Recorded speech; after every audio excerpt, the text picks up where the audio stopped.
Okay, I'm with Jake and Carly at our print shop, and we are doing a livery for my nephew who loves cars. He loves Lightning McQueen on this unit.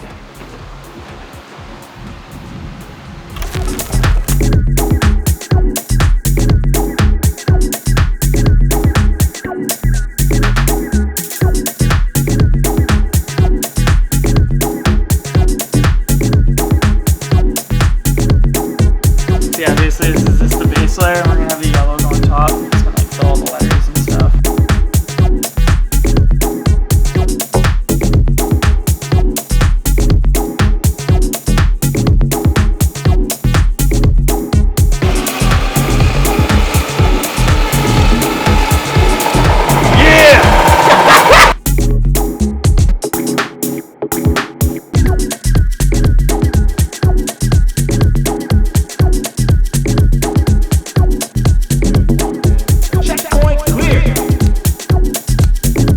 I love Justin Trudeau. Yeah, exactly. I'm only going to use that part. You know how I operate. On S13s, in my opinion, it's like 14s or 17s. That's a big ass mic. I'm surprised it doesn't show up on this fisheye. It's like right here.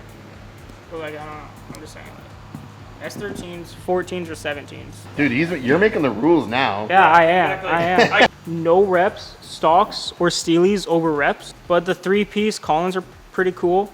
Alex sent me a text last night saying all of this information, every piece and bit. Coca-Cola. Yeah, so this is from Checkpoint Japan. If you don't know Checkpoint Japan, go check out on YouTube. They do. I hope that one day we can collaborate with them either in Canada, in Poland, or in Japan.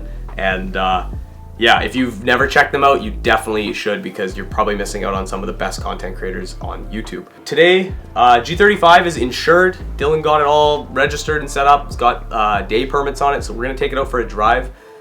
Just a quick shakedown, because we haven't really spent any time on the street in that car yet. So yeah, we're gonna drive it out to Mission Raceway, which is like the local track that does most of the drift events close to us here in BC. It's like 40 minutes away from our shop. So we're just gonna take it for a drive, see how it does, and then just go and check out what's going on, because there's some sort of a drift event happening at that track today. So what's our last video? I don't know. What's our last video? Something. One of our last videos, if you remember, Paul and I built some shelves for Dylan's crazy VHS collection.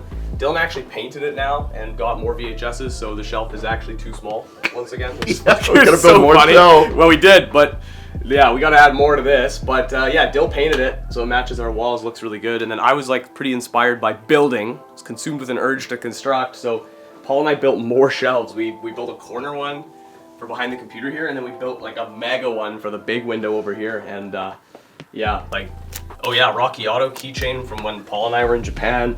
Kitamura camera, cleaning cloth, again, that's from Japan. This is like stuff from all of our friends that have just like mailed us swag. It's beginning to look more like home. Should we give them a sneak peek of what's coming? Yeah. All right. What's that? I can't read. Dude, if you live in the Pacific Northwest, you know that this is a necessity. Dude, even on hot days at a track That's actually a good point. It's true. Even if it's sunny and beautiful out, you can block the sun with this. This is all the sneak peek you're gonna get.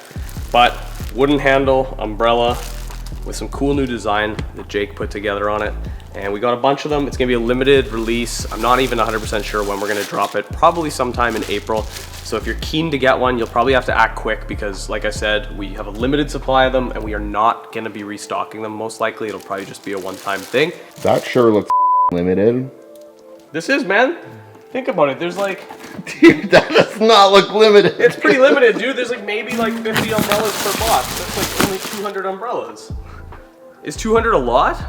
I don't know. I don't know. I think we're gonna sell out of these pretty fast. 200 umbrellas? I think so, probably. Yeah. I'm gonna try and be here at 4.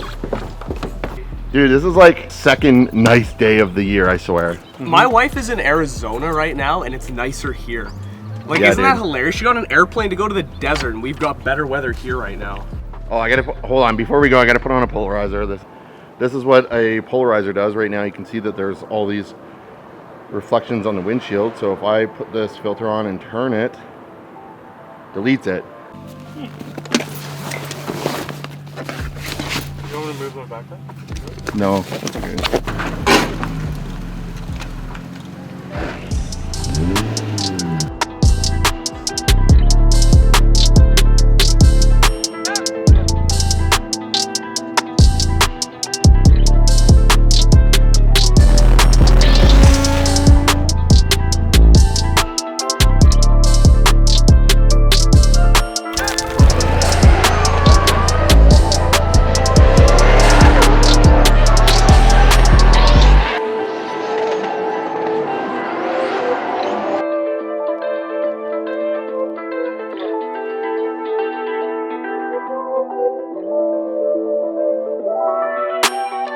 Yeah, just like left Mission Raceway. Not exactly like the kind of cars that we love, but it was still cool to see like some people jamming out there. And yeah, we'll be out there soon enough driving this car. And but for now, we're just stoked to have it on the street. We're gonna take it to a cool spot and then head back to the shop and link up with a couple friends later.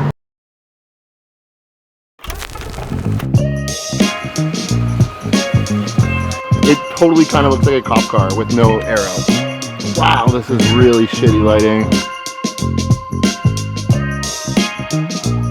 Context. Years ago, I did some youth mentorship, and I had a group of guys that I walked with from the 8th grade to the 12th grade. So I started doing it when I was 21, and I guess they were all 13. And I stopped doing it when they were 18, and I was 26, and I'm almost 28 now.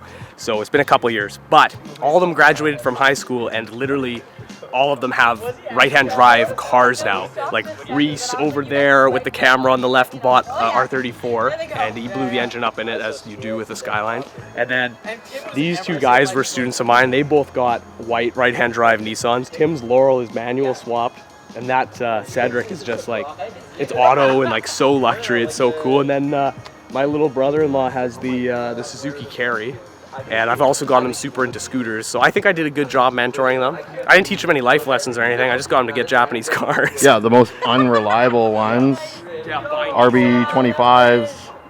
VG? No, RB25. No, but that's VG. I heard VGs are good. Are VGs good? I don't know. I'm really not used to Japanese luxury cars having leather. I don't think I've ever seen a Laurel with a leather interior before, but this thing is mint. Like, this is a C35 Nissan Laurel. I'm stoked. This thing's so sick. It's just a Skyline in disguise with like a slightly lower price tag, which is like pretty sweet. And it's a lot less assuming, you know? You should get Paul to go with you for a little rip if he'll let you.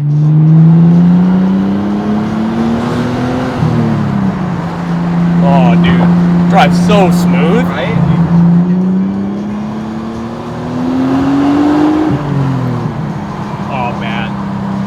It is perfect. It's perfect, dude. This is awesome.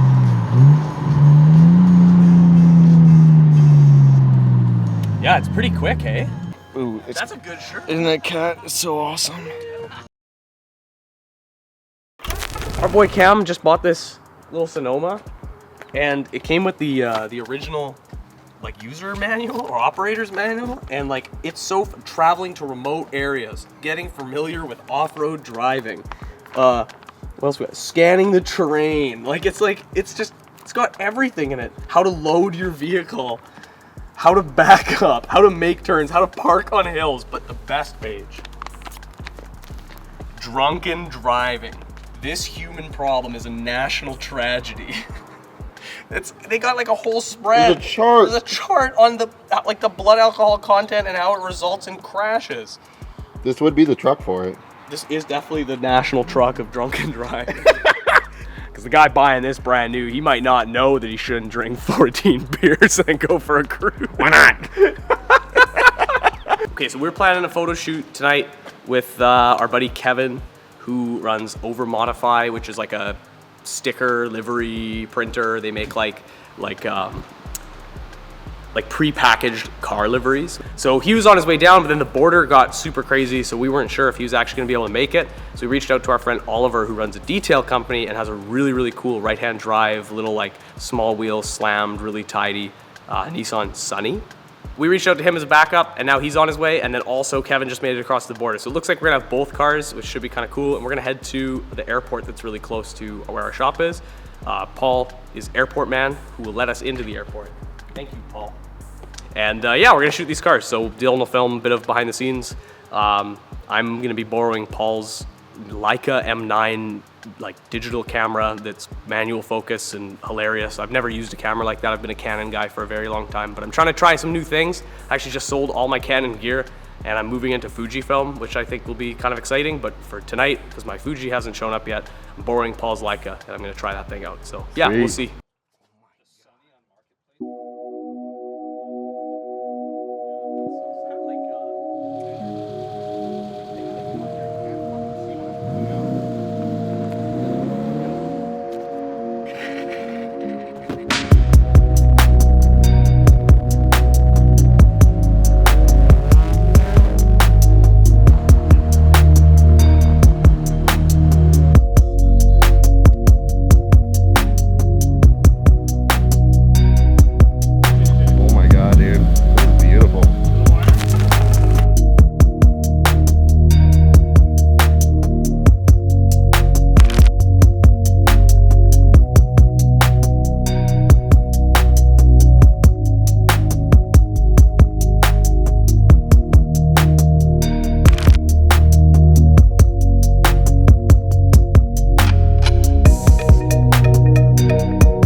this goes. Hey, we just never like have anything planned, and something always just ends up being like Always beautiful and awesome at the end of the day. Always works out, man. Like look where we are right now, the know, it's airplanes and shit. Yeah. This like sick car. I don't know. It's pretty dope. It is cool, man. For See, sure. dude, we were trying to explain what you do on camera, It's and I think we butchered it so it's bad. relatively complex, but not really at all. So like anything drift livery wise, like you've always had to go to a designer and go through a whole long process and, you know, pay lots of money to get it designed. I Yeah. mean, you're typically in anywhere from $1,000 to $2,000. You know, what we do is we simplify the process, and my girlfriend actually does all of my design work. And so we sell pre-made, pre-designed kits that are designed by us, and basically make it super easy and affordable for people to get liveries like this, or even simpler than this. Come here. Come here. It turned out awesome. She designed this thing. That's me. I'm She the did designer. it. But yeah, so it's a team effort between me and her, and it's been, you know, it's been great. We've been doing it for what, 2 years now? Yeah, almost 3 years. Almost 3 years, which damn. is insane, dude. Like I was 100%. bored with that car in a week when I put the TEs on and the lip kit and everything, and now livery on. It's like every time I look at it, it's like it's way more appealing to the eye. Good work, man. Thank you.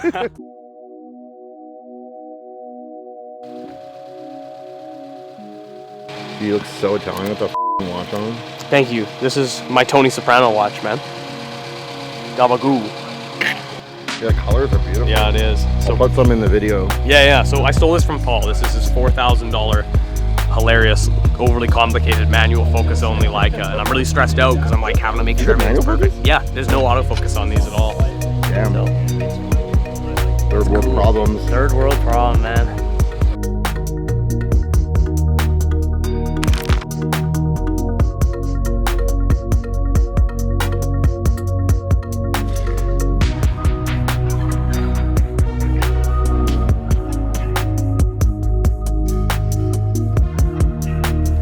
Now for the star of the show. We're going back to the shop. That's a wrap. All right, that's a wrap on the shoot. There's a plane. It's loud.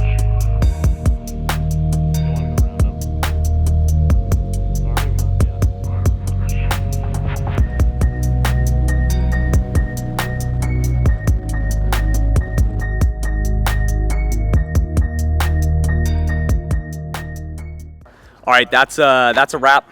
Another video done. This one was pretty chaotic again. I know a couple videos ago, or maybe it was one video. It was one video ago. I asked kind of, you know, like, do you guys want to see more of like the honest like vlog stuff of us just kind of doing car shit, or like do you want to see more cinematic? And the comments were kind of 50-50, but a lot of you guys were like, yeah, it's cool.